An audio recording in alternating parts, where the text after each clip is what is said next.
नमस्कार, मैं हूं पूजा शुक्ला। स्वागत है आपका टोटल न्यूज में। हरियाणा के सियासी गलियारों में चर्चा चुनाव की है।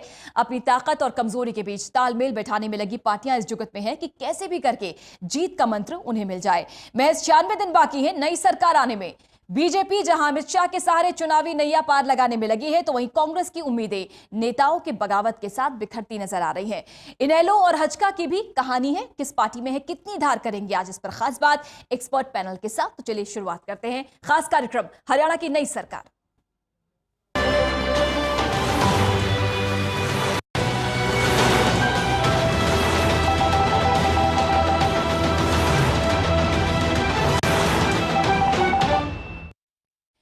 चलिए शुरुआत करते हैं। बात सबसे पहले करेंगे बीजेपी की। हरियाणा की जंग जीतने के लिए बीजेपी कमर कस चुकी है। बीजेपी के राष्ट्रीय अध्यक्ष अमित शाह ने हरियाणा को अपने दम पर फतह करने के लिए नई रणनीति बनाई है। इसके मुताबिक बीजेपी के 39 वरिष्ठ नेता राज्य की जिम्मेदारी संभालेंगे और राज्य को 4 जोन्स में बांटकर जनता से फीडबैक मांगा जाएगा।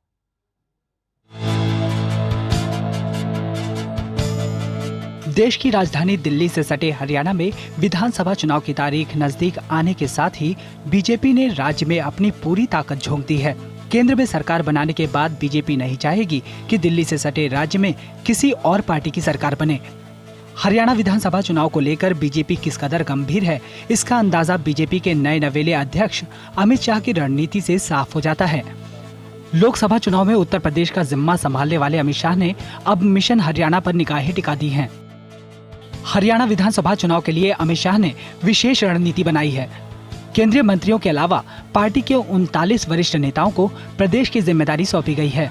ये नेता कार्यकर्ताओं की बैठक लेंगे और उम्मीदवारों के बारे में फीडबैक भी हासिल करेंगे। पार्टी उम्मीदवारों के चयन के लिए भी अमित शाह ने 4 तरह की प्रक्रिया अपनाई है। केंद्रीय नेताओं के अलावा पार्टी अध्यक्ष ने राज्य को 4 जोन में बांटकर 6 नेताओं की ड्यूटी लगाई है, जो राज्य में बैठकों को करके उम्मीदवारों के बारे में फीडबैक हासिल करेंगे। अमित शाह की रणनीति राज्य के सभी 90 सीटों को लेकर है। इस रणनीति में हजका कहीं नहीं है। वहीं केंद्रीय मंत्रियों की टीम में राव इंद्रजीत सिंह और कृष्णपाल गुर्जर को शामिल न करके अमित शाह ने सीधे राज्य की कमान अपने हाथ में लेने का इशारा दिया है। लोकसभा चुनाव के दौरान अमित शाह का मैनेजमेंट सभी ने देखा, और तो और विरोधी भी अमित शाह के मैनेजमेंट के कायल हैं। इसको देखते हुए माना जा रहा है कि मिशन हरियाणा के तहत अमित शाह धान के कटोरे को अपने कब्जे में लेने की तैयारी में जुट गए हैं। बीजेपी के मिशन हरियाणा में अब तक हजका की भूमिका ना के बराबर है। अब देखने वाली बात ये होगी कि क्या बीजेपी हजका को इस रणनीति में शामिल करती है या फिर बीजेपी अकेले ही हरियाणा के चुनावी समर में उतरती है। Haryana desk, total news. तो मिशन हरियाणा पर है सभी दलों की नजरें, लेकिन कांग्रेस इस समय बेहाल है। विधानसभा चुनाव से पहले कांग्रेस में लगातार बगावती सुर उठ रहे हैं। वरिष्ठ कांग्रेसी नेता विनोद सिंगला ने यहां तक कह दिया कि कांग्रेस के पास विधानसभा चुनाव लड़ने के लिए उम्मीदवार ही नहीं है। उन्होंने कहा कि वीरेंद्र सिंह के समर्थक चुनाव नहीं लड़ेंगे।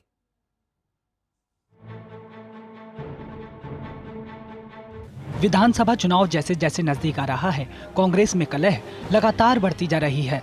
सफेदो कांग्रेस में जहां टिकट को लेकर दावेदारी बढ़ रही है, वहीं अब कांग्रेसी खुलकर पार्टी के खिलाफ बोलने लगे हैं। टिकट न मिलने की खबर सुनकर करमवीर सैनी ने हाथ का साथ छोड़कर ट्रैक्टर की सवारी कर ली।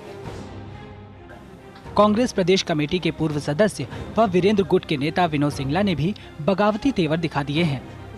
सफेदों में राज्यसभा सदस्य बीरेंद्र सिंह के कट्टर समर्थक विनोद सिंगला ने कहा कि भविष्य में होने वाले विधानसभा चुनाव में उनका कोई समर्थक कांग्रेस के टिकट पर चुनाव नहीं लड़ेगा। कांग्रेस के टिकट पर चुनाव लड़ने वाले उम्मीदवारों की संख्या कम है, इसलिए कांग्रेस को चुनाव लड़ने के इच्छुक उम्मीदवारों के आवेदन के लिए तारीख बढ़ानी पड़ी। सिंगला ने साफ करते हुए कहा कि राज्यसभा सदस्य बीरेंद्र सिंह भी कांग्रेस के टिकट पर चुनाव नहीं लड़ेंगे।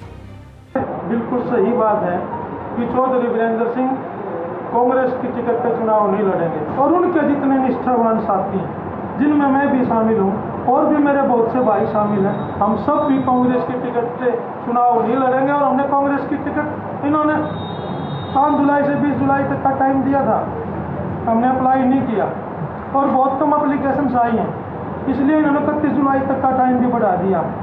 विनोद सिंगला ने कहा कि प्रदेश में क्षेत्रवाद, भाई भतीजावाद और जात पात का बोलबाला है। इसको सिर्फ राज्यसभा सदस्य बीरेंद्र सिंह ही दूर कर सकते हैं।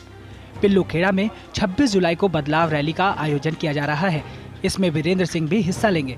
विनोद सिंगला ने कहा कि जिस भी पार्टी को वीरेंद्र सिंह का समर्थन मिलेगा, उसी की सरकार बनेगी। हमारा ये बिल्कुल 100% फैसला है कि हम इस मुख्यमंत्री भूपेंद्र सिंह को उठा गए, जो इसने कुकर्म, जो इसने भाई भतीजावाद, जो इसने भ्रष्टाचार, जो इसने क्षेत्रवाद किया है, हम इसकी बुराई का टोकरा अपने सिर पे उठा के कांग्रेस की टिकट पे चुनाव नहीं लड़ेंगे। और जो भी फैसला करेंगे चौधरी वीरेंद्र सिंह जी, चाहे हमें किसी भी तरीके से चुनाव लड़ाने का आदेश करें, चाहे दूसरे दल में जाने का आदेश करें, हम चौधरी वीरेंद्र सिंह के साथ हैं। और बहुत जल्द एक बड़ा भारी धमाका इस प्रदेश की राजनीति में। जिस तरह से कांग्रेस के लिए चौधरी वीरेंद्र सिंह ने मुश्किलें खड़ी कर रखी है, उससे कांग्रेस उबर नहीं पा रही है और अब वीरेंद्र सिंह के समर्थक भी खुलकर सामने आ रहे हैं। साफ है कि चुनाव से पहले कांग्रेस की मुश्किलें बढ़ने वाली हैं। सफीदों से सत्यदेव की रिपोर्ट। तो महायुद्ध के लिए तैयार है सभी दल, और किस दल में कितना दम है, इस पर चर्चा के लिए खास पैनल हमारे साथ जुड़ गया है। हमारे साथ नोएडा स्टूडियो में जवाहर यादव जी, प्रवक्ता बीजेपी, राजीव जेटली जी, प्रवक्ता इनेलो, और हिसार स्टूडियो में हमारे साथ कमल प्रधान जी, प्रवक्ता हजका, और नरेश सेलवाल जी, विधायक कांग्रेस जुड़ गए। आप सभी खास मेहमानों का बहुत बहुत स्वागत है। और शुरुआत करूंगी नरेश जी आपके साथ। बीजेपी की तैयारियां जोरों पर है, अमित शाह ने कमान संभाल ली है, 4 कैबिनेट मिनिस्टर्स हरियाणा आएंगे चुनाव में कामकाज संभालने के लिए। इसके अलावा 39 मंत्रियों को लगाया जाएगा, वरिष्ठ नेताओं को लगाया जाएगा हरियाणा में चुनावी प्रचार संभालने के लिए। कांग्रेस की तैयारी क्या है, और क्या बीजेपी की तैयारी देखने के बाद आप नर्वस महसूस कर रहे हैं? नरेश सेलवाल जी।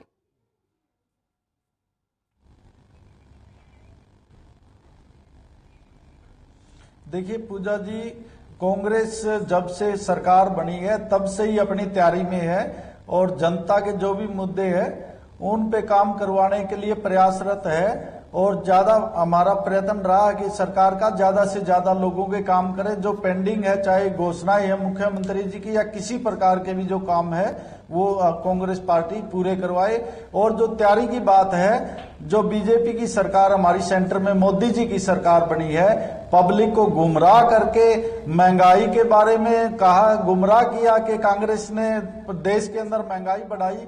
लेकिन आज आपने देखा कि उत्तराखंड में 3 सीटों पे जो उपचुनाव हुआ था, आज तीनों ही सीटें कांग्रेस पार्टी जीतने में कामयाब रही। बीजेपी को वहां क्लीन स्वीप किया कांग्रेस पार्टी ने। तो आप देखिए कांग्रेस पार्टी ऐसे ही हरियाणा प्रदेश के अंदर भी जब विधानसभा के चुनाव होंगे सभी सीटों पर जीतेगी और हरियाणा प्रदेश में तीसरी बार भी कांग्रेस की सरकार बनेगी। उत्तराखंड में जो जीत हासिल हुई है उससे आप लोग काफी उत्साहित हैं, लेकिन बहुत सारे सवाल है जो मुझे आपसे पूछने हैं। लेकिन फिलहाल रिएक्शन लूंगी जवाहर जी से। जवाहर जी, काफी तैयारी में आप लोग नजर आ रहे हैं, काफी कम समय बचे हैं, लेकिन एक चीज समझ नहीं आ रही, अपनी तैयारी आपने शुरू कर दी है और जिस हिसाब की तैयारी है जवाहर जी, उसको देखकर यही लग रहा है कि आप अकेले दम पर ही चुनाव में जाने वाले हैं। नहीं, अगर हम 90 सीटों पर तैयारी कर रहे हैं और हमारा हजका के साथ गठबंधन है, तो क्या जिन सीटों पर हजका लड़ेगी, क्या भारतीय जनता पार्टी वहां हजका के प्रत्याशी को जिताएगी नहीं? क्या 90 सीटों पर तैयारी का मतलब यह है कि चुनाव कोई भी लड़े, चाहे हजका लड़े चाहे बीजेपी लड़े, 90 के 90 सीटों पर भारतीय जनता पार्टी के कार्यकर्ता ने मेहनत करनी है, 90 की 90 सीटों पर हजका के कार्यकर्ताओं ने मेहनत करनी है। कमल जी, आपका रिएक्शन जानना चाहूंगी। बीजेपी की जो तैयारी नजर आ रही है आपको, आप उसको किस तरह से लेते हैं?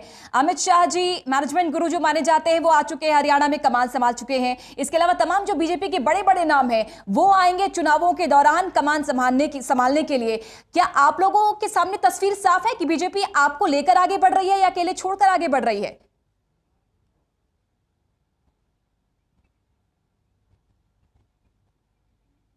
देखिए, चुनाव के आज 3 महीने से लगभग उसमें हर पार्टी अपना चुनाव के लिए तैयारी कर रही है। आज के दिन हमारा गठबंधन भारतीय जनता पार्टी के साथ है और आगे भी रहने की पूरी उम्मीद है। लेकिन हमारी पार्टी 90 की 90 सीटों पर चुनाव के लिए तैयार है। इसके लिए चौधरी कुलदीप बिश्नोई ने बूथ स्तर पर सभी कार्यकर्ताओं को निर्देश दे दिया है और एक बूथ पे 20-20 यूथ नियुक्त भी कर दिए गए हैं। तो आज पूरे प्रदेश के अंदर हमने 15 रैली भी कर दी है और लगभग 31 अगस्त तक हम 60-65 विधानसभा में रैली कर चुके होंगे। राजीव जी, सभी की तैयारियां आपने सुनी, बीजेपी, कांग्रेस और हजका की भी तैयारियां जोरों पर है। इनेलो क्या कर रही है? देखिए, इंडियन नेशनल लोकदल पिछले 10 सालों से जो काम कर रही है, जो संघर्ष कर रही है, जो जनता की आवाज़ उठा रही है, जो उनके लिए सड़कों पर धरने कर रही है, जो घोटालों को उजागर कर रही है, उसे अब इस मुकाम पर आके जब जनता ने यह निर्णय लेना है कि किसका चुनाव करना है और किसको रिजेक्ट करना है, उस वक्त पे हम इतना ही कहना चाहेंगे, हमें तैयारी की ज़रूरत नहीं है।